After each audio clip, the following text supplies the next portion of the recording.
do Código Civil. Espera aí, já falei errado, né?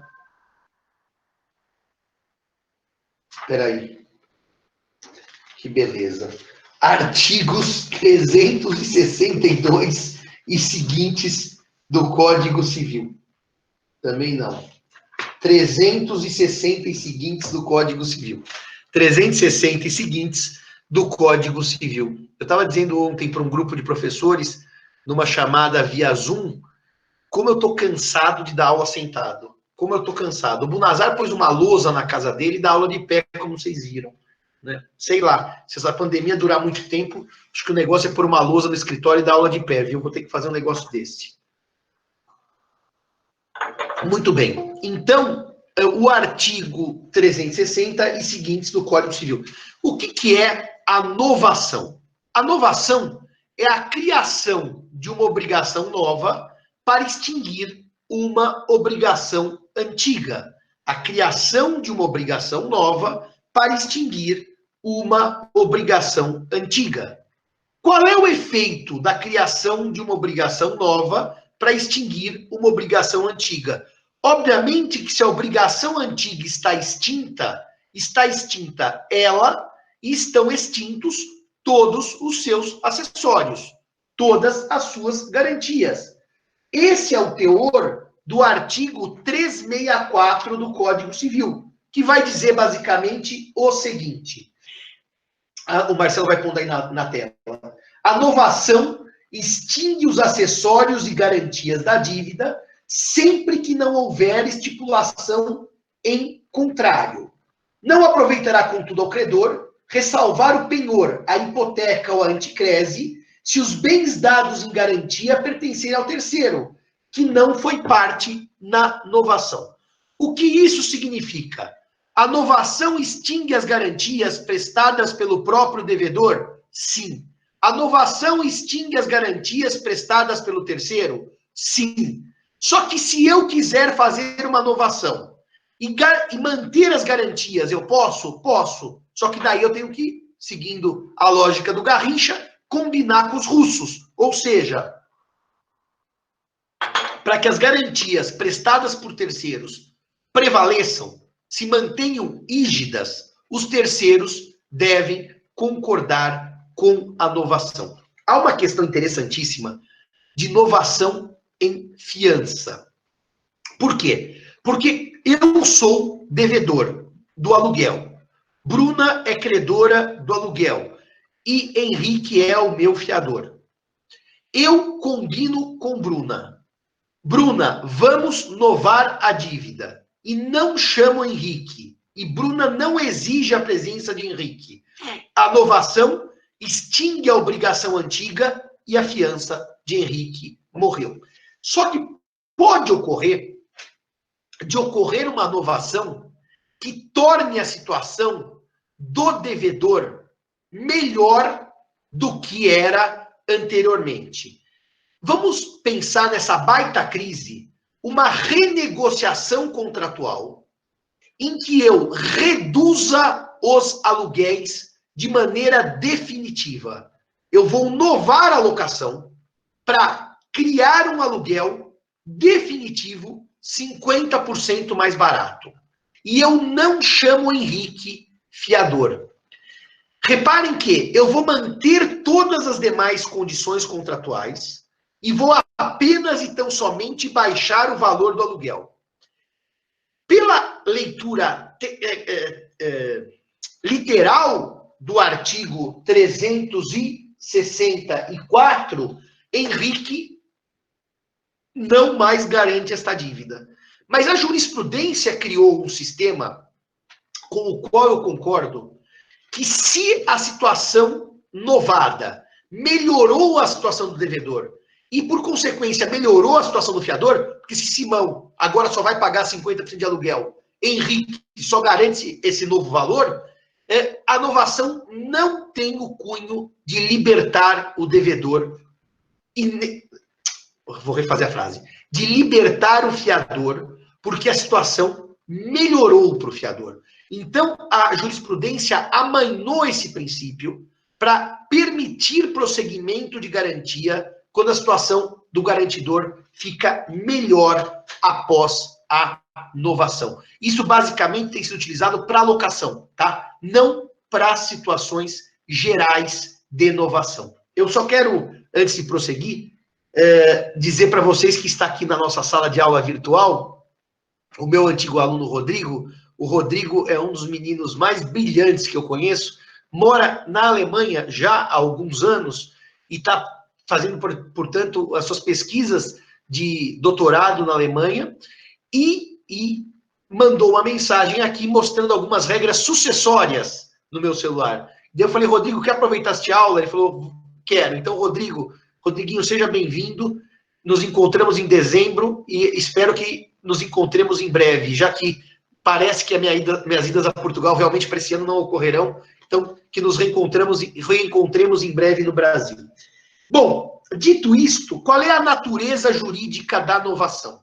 A novação é um negócio jurídico bilateral, que exige concordância de ambas as partes. Portanto, ela nasce de um acordo. Não existe inovação legal como existe a subrogação. E nem pode haver. Porque se Simão e Marcelo criaram a obrigação, só Simão e Marcelo podem criar uma nova para extinguir uma antiga. Ou só se houver vontade de Simão e Marcelo, pode-se criar uma obrigação nova para extinguir uma antiga. Portanto, a novação é um negócio jurídico bilateral. Quais são os elementos da novação? São 3 elementos da novação.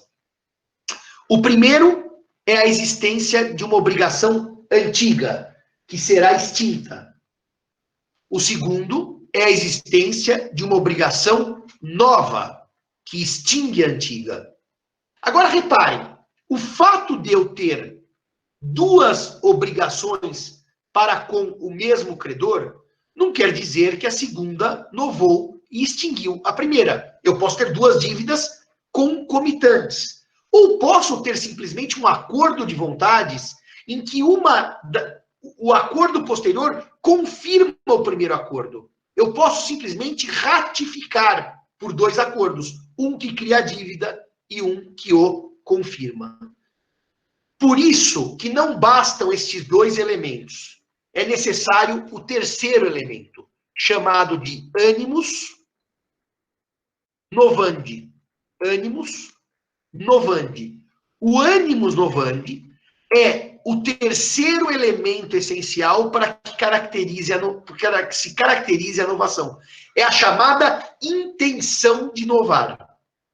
O animus novandi é que vai garantir a extinção da primeira obrigação pela criação da segunda. Porque se não houver animus novandi, diz o artigo, Marcelo, põe aí na lousa, por favor, o artigo 361 do Código Civil. Se não houver animus novandi, a segunda obrigação, se não houver a intenção de novar, a segunda obrigação apenas confirma a primeira. Ratifica. Não há extinção da primeira obrigação. O animus novandi, ele pode ser expresso ou tácito. O animus novandi, ele pode ser expresso ou tácito. Normalmente, nas novações, eu tenho a declaração, os bons contratantes, pode tirar o artigo, Marcelo, eles escrevem no contrato, a presente obrigação extingue a obrigação anteriormente contratada. Há, no fundo, uma declaração de vontades de extinção da primeira obrigação. Só que o animus novandi pode ser tácito. Eu dou um exemplo para vocês de situação de novação em que o animus novandi é tácito. Quais são os outros elementos, Mateus? Obrigação antiga e obrigação nova. A obrigação nova mata a antiga. E o animus novandi é o terceiro elemento. Eu estou devendo para o meu cartão de crédito e eu não tenho como pagar. Quantas vezes isso não ocorre com as pessoas na prática? Elas ligam e dizem assim, quero cancelar o cartão. Ou seja, Eu não quero mais o serviço, o financiamento por cartão de crédito. Daí o banco diz assim, mas escuta, e a dívida? Não, a dívida, vamos fazer o seguinte, quanto eu devo aí? R$ 2.000. Dá para parcelar em 10 prestações de 200? O credor, que é o cartão de crédito, diz assim, ou o banco, que é o titular do cartão, tudo bem, eu parcelo para você. Nesse momento, eu não preciso dizer que a obrigação original foi extinta, porque há uma incompatibilidade entre a obrigação nova, pagar 10 parcelas de R$ 200 por mês, e a obrigação antiga, que era a obrigação decorrente do contrato. Nessa hipótese, ainda que nada se diga, a nova obrigação, pagar 10 prestações de 200, matou a obrigação antiga. Peraí, Simão, então você está dizendo o seguinte, se na obrigação originária havia juros, sim, juros contratados com cartão de crédito, e na novação eu não incluí juros, os juros morreram? Sim, morreram. Se naquela dívida originária havia uma cláusula penal pelo não pagamento, sim, houve a novação, e na novação, na nova obrigação, não se combinou a cláusula penal? A cláusula penal morreu? Sim, a cláusula penal morreu, porque a novação extingue a obrigação anterior com todos os acessórios. Então, só tomem cuidado com uma coisa, que já foi até pergunta de concurso público em São Paulo, mas que vocês não errariam jamais. O animus novandi tácito significa que a obrigação nova é incompatível com a obrigação antiga. A obrigação nova é incompatível com a obrigação antiga. Agora, reparem, se eu ligar para esse mesmo cartão de crédito e disser, ô cartão de crédito, a minha data de pagamento aí que eu preenchi no site está dia 15, mas dia 15 é péssimo para mim, porque eu só recebo meu salário no dia 25. Muda a data do pagamento. Evidentemente que mudar a data do pagamento não significa animus novandi. Por quê? Porque eu mudei um detalhe do pagamento que não implica a intenção de extinção da obrigação criando uma nova. Eu não tenho o elemento capaz de inovar. É por isso que as pequenas mudanças contratuais, mudar o dia do pagamento, mudar o tempo do pagamento, e vou mais longe, hein? Mesmo se eu renegociar a multa, ou a multa está alta, abaixa de 20% para 10%, isso não é animus novandi, porque o animus novandi tácito pressupõe uma incompatibilidade da obrigação nova com a antiga. As duas não sobreviveriam logicamente. Bom, então eu dizia que na obrigação divisível pode haver, sim, novação total. Inovação total quer dizer que um devedor nova e libera os demais, ou novação parcial apenas de um pedaço da dívida. Agora, se eu estiver diante de obrigação solidária, a regra é a regra do artigo 365. Operada a novação entre o credor e um dos devedores solidários, operada a novação entre o credor e um dos devedores solidários, somente sobre os bens do que contrair nova obrigação subsistem as preferências e garantias do crédito novado. Os outros ficam, por este fato, exonerados. E eu concluí aqui no Código Civil comentado o seguinte: a novação extingue a obrigação primitiva. Assim, se um dos devedores solidários novar a obrigação anterior, todos os demais estão exonerados da obrigação. A nova obrigação não os atinge, pois não participaram de sua formação. Se um dos devedores solidários pode ser compelido a pagar o todo, pode ele também novar o todo. Para os credores solidários, daí sim valeria a regra do artigo 262. Para os credores solidários, valeria a seguinte regra: um credor solidário pode perdoar a dívida? Pode. E diz o artigo 262, se um dos credores solidários perdoar a dívida, a obrigação não fica extinta para os outros. Perfeito. Eu desconto a cota do credor que perdoou, desconto a cota do credor que perdoou, mas os outros credores continuam cobrando a sua cota no crédito solidário, 262, do Código Civil. Agora, diz o Código... Aliás, aqui eu estou tratando da indivisibilidade, não da solidariedade. Um dos credores pode cobrar... Os demais credores podem cobrar apenas as suas cotas, descontando-se a cota perdoada. O mesmo se verifica para novação parcial. Os credores que não novaram podem continuar cobrando sua cota na obrigação indivisível. Mas quanto? Descontando-se a cota sob qual se operou a novação. Portanto, no credor de coisa indivisível, o perdão parcial e a novação parcial implicam extinção parcial, sendo que os demais credores de coisa indivisível que não perdoaram ou que não novaram continuam cobrando suas cotas no crédito. É isso. Agora sim, a coisa deu uma clareza. O Marcelo vai fazer uma redação agora de um documento de Word, já que ele me pôs o artigo 262 na hora errada, e vai explicar cada um desses casos. Eu vou pôr no Moodle para os senhores terem a leitura perfeita. Ele vai dar um trabalho grande para ele, porque ele vai pôr a novação em obrigação divisível, a novação em obrigação indivisível e a novação em obrigação solidária. A novação em obrigação indivisível pelo credor, a novação em obrigação solidária pelo credor e a novação em obrigação solidária pelo devedor. E vai fazer uma tabela disso e eu vou pôr para os senhores no Moodle, para os senhores lerem.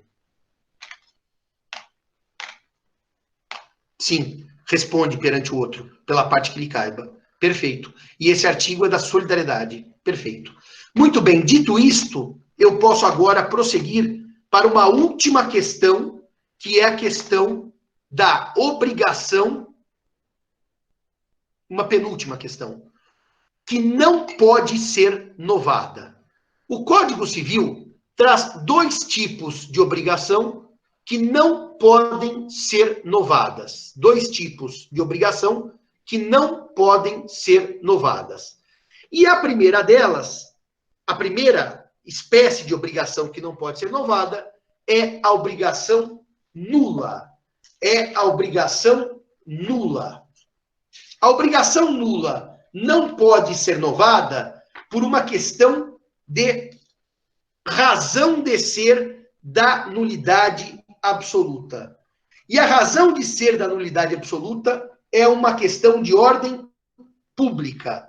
É uma questão de ordem pública. E se eu estou diante de uma questão de ordem pública, não pode haver extinção de uma obrigação nula, que já é nula e, portanto, inválida, para que eu crie em cima dela uma obrigação válida. Artigo 367 do Código Civil. Não se nova obrigação nula. Agora, as obrigações anuláveis não interessam à ordem pública. São regras protetivas dos particulares que não interessam à ordem pública. E, portanto, as obrigações anuláveis podem ser novadas. As nulas não podem ser novadas. Se um menino com 12 anos contrai pessoalmente o empréstimo, a obrigação é nula. Não cabe inovação. Se um menino com 16 anos completos contrai um empréstimo sem assistência dos seus pais, a dívida é anulável e pode ser novada, porque a anulabilidade não interessa à ordem pública. Agora, o segundo tipo de dívida que não pode ser novado, artigo 367, é a obrigação já extinta. Porque a obrigação já extinta, ela não pode ser novada por uma impossibilidade lógica. Como é que eu extingo uma obrigação já extinta? Eu brinco que extinguir obrigação extinta é uma analogia com um crime impossível, que é matar cadáver. Cadáver não se mata. O que se mata é pessoa viva. Então, extinguir a obrigação já extinta não é possível por uma impossibilidade lógica. Não se nova, por exemplo, dívida que já foi paga e que já foi quitada. Não se nova, por exemplo, dívida que já se compensou, que se extinguiu pela compensação. Essa é a regra do artigo 367 do Código Civil. Agora, há um último dispositivo, que é o primeiro dispositivo de inovação, que traz as 3 espécies de inovação, que eu deixo para trabalhar por último com os senhores, porque ele exige uma reflexão. Ele exige uma reflexão. E qual é a reflexão? A reflexão diz respeito à inovação subjetiva, ativa e passiva, inovação objetiva. Todos os exemplos que eu dei até agora, para facilitar a vida dos senhores, que didaticamente é melhor, eu crio uma obrigação nova extinguindo a antiga, com o mesmo credor e o mesmo devedor, só mudando o objeto. Só mudando o objeto. Então, Simão deve para o Banco Itaú, renegocia com o Banco Itaú, extingue a dívida anterior e cria uma nova. Portanto, eu estou diante de uma inovação objetiva. Objetiva. Agora, o código admite inovação subjetiva ativa e inovação subjetiva passiva. Então, agora é a hora do direito civil raiz e não do direito civil Nutella. Reparem no seguinte. Eu tenho uma dívida para com a Bruna. O Henrique diz, Bruna, o Simão te deve. Sim, o Simão te deve. Eu, Henrique, quero me tornar o seu devedor, extinguindo a obrigação que o Simão tem para com você. Então, Bruna e Henrique combinam que Henrique agora é devedor. Mas cuidado, não é devedor da obrigação originária, porque senão haveria uma assunção de dívida. Não, não, não, não, não. Bruna e Henrique criam uma nova obrigação para extinguir a obrigação antiga de Simão. Nesse momento, a novação subjetiva passiva, porque a obrigação de Simão dever a Bruna morre e nasce a obrigação de Henrique dever a Bruna. Meus alunos, amigos e amigas, isto não é assunção de dívida. E por que não é assunção de dívida? Porque não há transmissão do polo passivo saindo Simão e entrando Henrique. Acho que no caso era Bruna, né? Porque eu devia para Henrique. E entrando Bruna no meu lugar. O que há é que Bruna e Henrique combinam uma nova obrigação para extinguir a antiga. Qual é a diferença de assunção de dívida e de novação? Nas duas, vai ter alguém saindo e alguém entrando. Só que na assunção, a obrigação é única. Henrique concorda que Bruna assuma o polo passivo que era ocupado por Simão. Assunção de dívida. Novação. Henrique combina com Bruna uma nova obrigação para extinguir a obrigação antiga. Está claro isso para vocês? Qual é a diferença de assunção para novação subjetiva passiva? Anotem no caderno. Na novação, eu tenho 2 obrigações. Uma antiga que morre e uma nova que nasce com um novo devedor. Com um novo devedor. Na assunção, há apenas uma obrigação cujo polo passivo era ocupado por Simão e agora é ocupado por Bruna. Troca-se a figura do devedor, mas a obrigação é apenas uma. Está bem claro isso para vocês, senhores? Por que isso tem que ficar bem claro para vocês? Que talvez agora venha o ponto mais bonito do curso de Direito Civil. Isso aqui é um copo. Esse copo pode conter água, como contém agora. Aliás, eu devia até ter feito uma coisa. Peraí, deixa eu fazer uma coisa para os senhores. Aproveitando que eu estou em casa.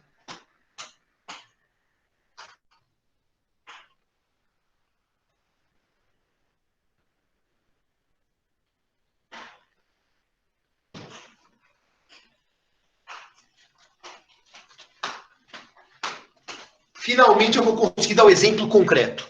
Esse copo pode conter água e ele continua sendo copo porque ele é apenas uma forma ou esse copo pode conter Coca-Cola zero. E tomar Coca-Cola zero 9 horas da manhã só pelo bem da ciência. Coca-Cola zero. O copo continua o mesmo, mas o conteúdo do copo é diferente. Então agora eu vou tomar Coca-Cola zero. Repare os senhores o seguinte. Delegação e expromissão. Delegação. Os senhores já ouviram essas palavras. E expromissão são formas de assunção de dívida ou de inovação. Porque, reparem, o copo pode se chamar expromissão ou o copo pode se chamar delegação. Mas o conteúdo pode ser uma assunção de dívida ou o conteúdo pode ser uma inovação. Explico agora de maneira bem clara para os senhores. Simão deve a Henrique. Bruna diz a Henrique: Bruna, eu quero assumir a dívida de Simão. Henrique não me consulta. Henrique combina com Bruna expromissão. O Simão é expulso. O copo utilizado se chama expromissão. Mas o conteúdo, Simão, é Coca-Cola ou água? Depende. Se Henrique assumiu o lugar de Simão na mesma obrigação, o conteúdo chama-se assunção de dívida. Se Henrique criou com Bruna uma nova obrigação para extinguir a de Simão, a expromissão ocorreu por meio de novação. Reparem que a expromissão só significa que Simão saiu sem ter participado. Agora, sair sem ter participado pode decorrer de uma assunção de dívida ou pode ocorrer de uma novação. Como é que eu sei isso na prática, Simão? Eu tenho que ler o contrato. Se o contrato disser Bruna assume o lugar de Simão, é uma expromissão em assunção de dívida. Se o contrato disser Bruna e Henrique criam uma nova obrigação para extinguir a de Simão, é uma expromissão por novação. Entenderam até aqui, senhores? Esse é um ponto fulcral, é a alma da compreensão, que expromissão e delegação são copos. O conteúdo pode ser inovação, como era a Coca-Cola, ou o conteúdo pode ser novação, como é a água. Isso está claro para os senhores? Digam sim ou não, por favor, se todos entenderam isso. Todos entenderam que delegação e expromissão podem conter tanto assunção de dívida quanto novação? Agora eu vou dar um exemplo de delegação. Simão deve a Henrique. Simão diz, Bruna, quer você dever ao Henrique e eu não? Bruna diz, eu quero. Então nós chegamos e combinamos com o Henrique. Henrique, saio eu e entra a Bruna nessa obrigação. Se saio eu e entra a Bruna, a obrigação é única. É uma delegação em assunção de dívida, porque não extinguimos nada. Segundo combinado, Henrique, a Bruna vai passar a dever para você. Mas vamos combinar o seguinte, que você faz um acordo em que morre a primeira, eu, você e ela assume não, e cria-se uma segunda, dela com você. Tudo bem. Nesse caso é delegação, porque eu participo, o Simão, devedor originário, por novação e não por assunção de dívida. Reparem que há um erro de muitos autores, mas assim, é um erro sério de quem escreve sobre o tema, de dizer assim, delegação e expromissão são próprias da novação. Não são próprias da novação. Delegação e expromissão são estradas que podem passar carros ou carroças. São copos que podem conter água ou Coca-Cola. Portanto, se eu lhes perguntasse de maneira sacana na prova, a expromissão e a delegação significam extinção da dívida por novação ou assunção de dívida? Vocês responderiam, pergunta irrespondível. Depende do conteúdo do contrato. Porque a assunção de dívida e novação, ambas podem ocorrer por delegação ou por expromissão. Para acabar essa parte que é a mais teórica de todo o curso. Como é que eu sei, Simão, se é novação ou se é assunção de dívida? Não basta olhar o copo. O copo não vai dizer se é água ou se é Coca-Cola. O copo chamado expromissão e o copo chamado delegação, ambos os copos podem conter água, que é a novação, ou Coca-Cola, que é a assunção de dívida. E como é que eu vou saber isso? Lendo o conteúdo do contrato, analisando os termos do acordo firmado pelas partes. Assunção não extingue nada. Um entra no lugar do outro. Novação, a obrigação de um morre para que de outro surja. Ufa, entenderam isso, senhores?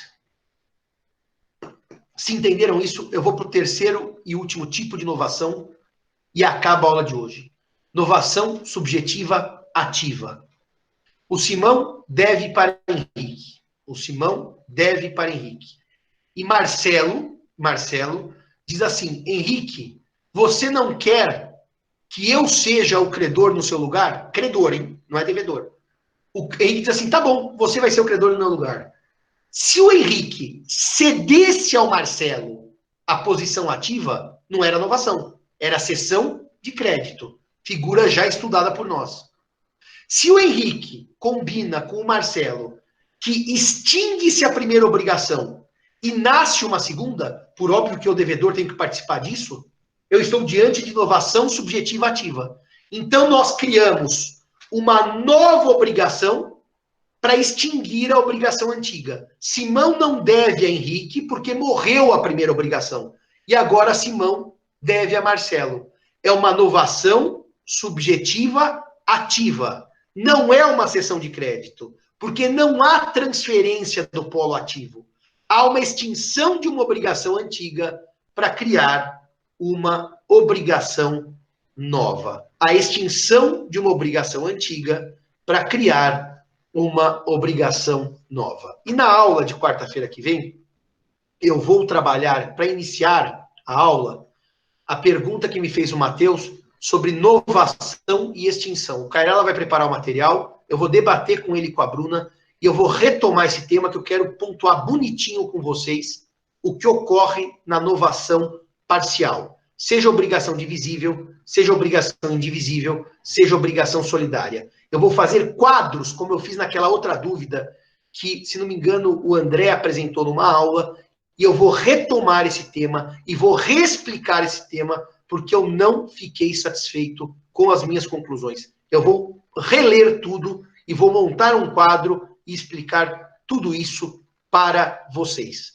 Meus amigos e minhas amigas, 3 tipos de inovação, Vitor. Inovação objetiva, mesmo credor, mesmo devedor, objeto distinto. Inovação subjetiva passiva, mesmo credor, mesmo objeto, devedor distinto. Inovação subjetiva ativa, mesmo devedor, mesmo objeto e o credor distinto. Escrevam aí para ficar tranquilo que vocês entenderam esse final da aula. Qual é a diferença entre a novação e a assunção de dívida? Qual é a diferença entre uma novação e uma assunção de dívida? Que é a mesma diferença entre uma novação e uma cessão de crédito. Escreva uma frase aí para eu ver se vocês entenderam qual é a diferença entre uma novação e uma assunção de dívida. Extinção da obrigação e criação de uma nova significa que eu tenho novação. Se eu tenho apenas uma obrigação, que alguém assume o polo ativo ou assume o polo passivo, aí eu tenho novação, assunção de dívida ou cessão de crédito. Assunção de dívida ou cessão de crédito. Portanto, o Vitor bem resume. Na assunção, permanece a mesma obrigação. E na novação, a extinção. Na novação, se cria uma obrigação nova. Na assunção, a obrigação se mantém. O que vale para diferenciar a novação subjetiva ativa, vale para diferenciar a cessão de crédito da novação. O que vale para diferenciar, vou refazer a frase, a novação subjetiva passiva da assunção de dívida vale para diferenciar a novação subjetiva ativa da cessão de crédito. Da cessão de crédito. Os senhores entenderam perfeitamente. Portanto, meus amigos, encerramos a aula de hoje E na aula que vem, eu não vou responder isso agora, sabe por quê, Vitor? Porque eu falei que exatamente isso que eu vou trabalhar semana que vem. Exatamente, eu disse assim, eu vou começar a aula que vem com isso, tá certo? Então isso é para a aula que vem. Eu quero um grande quadro e uma grande explicação que o Marcelo vai produzir para mim. Obrigado a todos e a todas e até a semana que vem, quarta-feira, se Deus quiser. Tchau, tchau, meus amigos.